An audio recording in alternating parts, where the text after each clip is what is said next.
jaya, pengembangan yang setia, di bawah Undang-Undang Dasar 45, kita menuju ke pemilihan umum.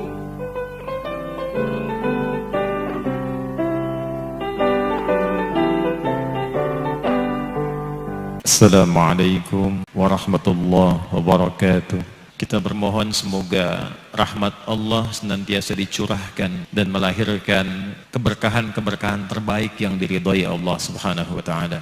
Komen, like, and share. Like, subscribe, share, and comment. Jangan ada lagi politik identitas. Jangan ada lagi politisasi agama. Jangan ada lagi polarisasi sosial. Demokrasi kita harus semakin dewasa. Konsolidasi nasional harus diperkuat. Skenario yang mungkin bisa diambil oleh PDI Perjuangan juga ingin mengajukan Ketua DPR Puan Maharani sebagai calon presiden atau capres 2024. Sementara Lembaga dan Penelitian Survei Populi Center menyelenggarakan survei nasional dengan hasil survei menemukan bahwa dari 4 menteri yang berpeluang menjadi capres di 2024, nama Menhan Prabowo Subianto masih paling unggul dengan perolehan 37,1% dibandingkan 3 menteri lainnya. Nah, bagaimana hasil survei terkini pasangan capres dari beberapa lembaga survei dan bagaimana peluang dan kendala mereka? Hasil-hasil survei dari beberapa dan simulasi-simulasi yang mungkin terjadi. Ada simulasi pertama,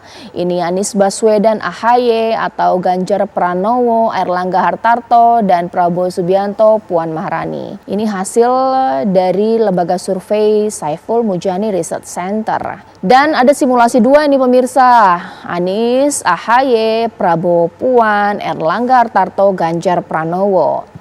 Nah, ini kemungkinan-kemungkinan yang sudah diutak-atik oleh lembaga survei jika melihat dari elektabilitas dan popularitas yang dimiliki masing-masing calon. Nah, ini dari parameter ya, Anies Baswedan, AHY mungkin berpasangan, punya peluang, Prabowo Subianto, Puan, dan Airlangga, dan juga Ganjar Pranowo. Bagaimanapun juga faktor partai politik menjadi modal kuat pemirsa ya. Sementara itu ini juga simulasi kedua, Anies, AHY, Prabowo, Puan. Sementara ini juga ada simulasi Ganjar Sandiaga Uno, wah ini juga sudah mulai naik ya namanya untuk mendekati masa Pilpres, dan Anies AHY. Melihat PDIP ini punya peluang paling besar untuk mencalonkan presiden. Tapi yang namanya sekarang lagi tinggi-tingginya ini selain Mbak Puan yang memang juga cukup kencang didorong dari internal, Pak Ganjar ini juga luar biasa ini. Ditanggapi dong Bang Andreas? Ya itu seperti yang saya sampaikan tadi, ini keuntungan buat PDI Perjuangan. Di satu pihak pertama bahwa PDI Perjuangan punya peluang untuk mencalonkan presiden karena thresholdnya itu memenuhi. Yang kedua juga punya pilihan dalam hal ini ya ada Mbak Puan, ada Mas Ganjar, dan ya kalau orang punya pilihan kan artinya itu lebih kemungkinan itu lebih banyak gitu. Nah, tapi memang kita tahu bahwa pada akhirnya toh yang akan diusung itu adalah satu pasangan gitu. Dalam arti baik capres, baik presiden maupun wakil presidennya. Juga tentu dinamika politik ini kan masih berubah terus gitu, masih berubah dan masih berjalan terus, dan kita tahu bahwa ini perkembangan ini akan sangat pada waktunya juga akan sangat cepat gitu. Nah, sehingga memang ya sebagai partai, terutama partai yang bisa mengusung, tentu harus memperhatikan dinamika ini dengan cermat, dan kemudian ya pada saatnya baru memutuskan, dan memutuskan itu juga tentu pasti melihat momentum yang pas. Dan kita tahu bahwa di PDI Perjuangan keputusan itu ada di tangan ketua umum gitu. Jadi kami sebagai kader tentu ya menunggu waktu dan momentum yang pas, dan ibu ketua umum memutuskan, dan kemudian kita bekerja untuk mendukung calon presiden, wakil presiden yang diusung oleh PDI Perjuangan. Ya, baik Bang Andreas. Mungkin saya ke Mas Adi Pray terlebih dahulu ini.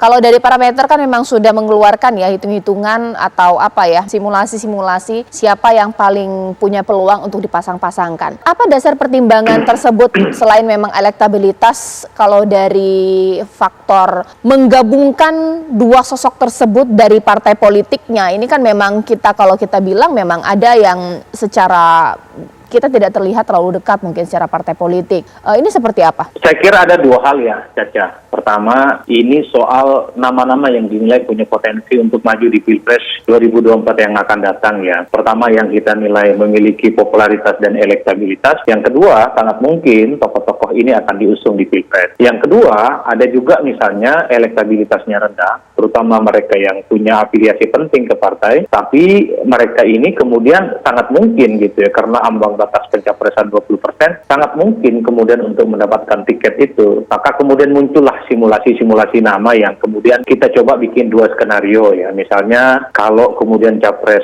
itu diikuti oleh 3 calon, anggap saja misalnya seperti Anies dan AHY, kita sebut sebagai faksi non pemerintah sebenarnya. Coba untuk kita tanding-tandingkan misalnya dengan Puan Maharani dan Prabowo yang dinilai belakangan juga punya potensi maju. Mengingat dua nama ini sering muncul dalam survei dan kemesraan PDIP dan Gerindra juga. Kemudian calon yang lain misalnya Pak Erlangga Hartarto yang saya kira juga punya potensi untuk maju karena posisinya sebagai ketua umum yang sudah diveto maju oleh kadernya. Simulasi-simulasi inilah yang kemudian muncul dalam misalnya AHY Anies itu 32,8%, kemudian Prabowo Puan itu misalnya 29,6% gitu ya. Kemudian Erlangga sama Ganjar misalnya 16%. Agak beda ceritanya kalau misalnya capresnya itu Ganjar, cawapresnya misalnya Pak Erlangga, mungkin angkanya akan naik karena passion dari Pak Erlangga itu adalah di posisi nomor 2 mengingat elektabilitasnya masih di bawah Ganjar Pranowo. Nah, di lain itu misalnya kita coba untuk mensimulasikan andai Pilpres 2024 itu Caca, capresnya ada dua ya, kubu pemerintah dan kubu non pemerintah. Kubu pemerintahnya itu coba misalnya kita tampilkan nama Prabowo dan Puan, kemudian non pemerintahnya itu adalah kubu Anies, kemudian dengan AHY. Ya agak sedikit tipis selisihnya gitu ya, kurang lebih 3% masih dalam margin of error gitu, dimenangkan oleh Anies dan AHY.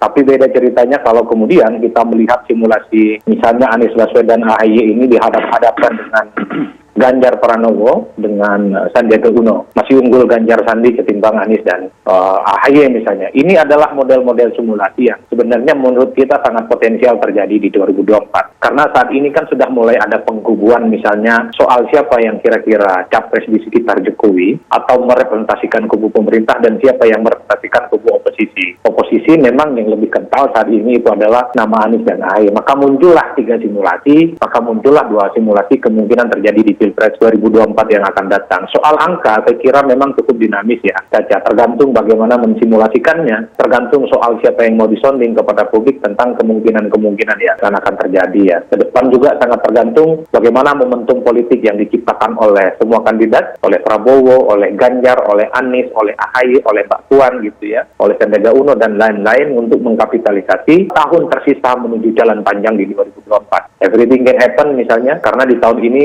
misalnya Pak Anies sudah tidak jadi gubernur, apakah tetap akan menjadi spotlight pembicaraan tentang Pilpres? Di tahun depan kita juga akan melihat bagaimana Pak Ganjar dan Ridwan Kamil juga akan berakhir masa jabatan politiknya. Apakah ini justru membuat misalnya sosok ini semakin dikenal atau justru sebaliknya? Ini adalah potensi-potensi yang kemungkinan menurut kita dalam berbagai riset yang kita lakukan sangat mungkin terjadi, Caca. Kalau dari Mas Denny sendiri, kalau dari hitung-hitungan SMRC ini apa?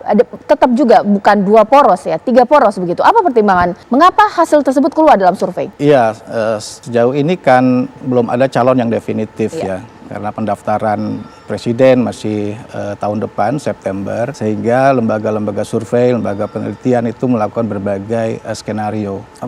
Yang menjadi faktor penting untuk membuat pasangan presiden dan wakil presiden itu ada beberapa. Yang diantaranya adalah partai-partai itu punya calon masing-masing. Karena pemilihan presiden itu harus diusung oleh partai dan partai-partai itu kelihatan memang ingin mencalonkan masing-masing kadernya sendiri atau bahkan ketua umumnya. Maka ketua-ketua partai itu penting untuk kita simulasikan dalam pemilihan presiden di dalam survei. Yang berikutnya adalah kita juga perlu melihat bagaimana komunikasi antar elit partai. Kita melihat ada beberapa partai yang kelihatannya agak sulit berkomunikasi untuk membentuk koalisi seperti PDIP dengan Demokrat ya. Pada waktu Pak SBY menjadi presiden, PDIP memposisikan diri sebagai oposisi. 2 kali Pak SBY menjadi presiden, PDIP menjadi oposisi. Dan begitupun ketika Pak Jokowi jadi presiden dari dari PDIP, Demokrat menjadi oposisi. Kelihatannya itu mungkin akan sulit bagi kedua partai itu untuk berkoalisi. Juga faktor namanya ideologi partai. Kita melihat ada partai yang berhaluan Islam, kemudian partai yang ideologinya nasionalis. Yang paling kanan kita sebut ada PKS, sangat Islam, kemudian paling nasionalis ada PDIP. Kemungkinan di tingkat nasional itu kedua partai mungkin akan sulit juga berkoalisi. Lalu ada faktor partai yang mempunyai elektabilitas yang besar. Ada 3 partai, pertama PDI Perjuangan, kemudian Gerindra, lalu Golkar. Sangat mungkin atau sangat wajar apabila partai-partai tersebut ingin mencalonkan tokoh-tokohnya atau ketua-ketuanya sebagai orang nomor 1 atau paling tidak orang nomor 2. Dan yang terakhir adalah faktor elektabilitas calon. Sejauh ini ada 3 tokoh yang mempunyai elektabilitas sangat tinggi atau cukup besar. Diantaranya ada Pak Ganjar Pranowo, kemudian Anies Baswedan, dan Prabowo Subianto. Jadi yang menarik adalah dari banyak tokoh-tokoh yang kita lihat, umumnya peringkat teratas itu diisi oleh tokoh-tokoh yang bukan ketua partai atau elit inti partai, kecuali Pak Prabowo Subianto. Ini merupakan tantangan bagi partai politik ketika mereka akan menyusun strategi memasangkan calon presiden. Dan dari berbagai faktor tersebut, kami melihat kemungkinan pemilihan presiden pada 2024 akan diikuti paling hanya oleh 3 calon, 3 pasangan. Juga terkait dengan presidential threshold yang cukup tinggi, 20%. Kemungkinan ada 3 poros. Pertama ada PDIP. Kalau sejauh ini PDIP punya kader yang cukup kompetitif, yaitu Pak Ganjar. Namun kita membaca sejauh ini Pak Ganjar belum tentu akan dicalonkan oleh PDI Perjuangan. PDI Perjuangan masih ingin mencalonkan Ibu Puan sebagai calon. Namun sampai sejauh ini kita belum melihat Puan Maharani sebagai calon yang kompetitif. Kalau dia dipasangkan sebagai calon nomor 1, kemungkinan kalau presidennya saat ini masih akan ketinggalan oleh tokoh-tokoh lain, terutama Ganjar maupun Pak Anies.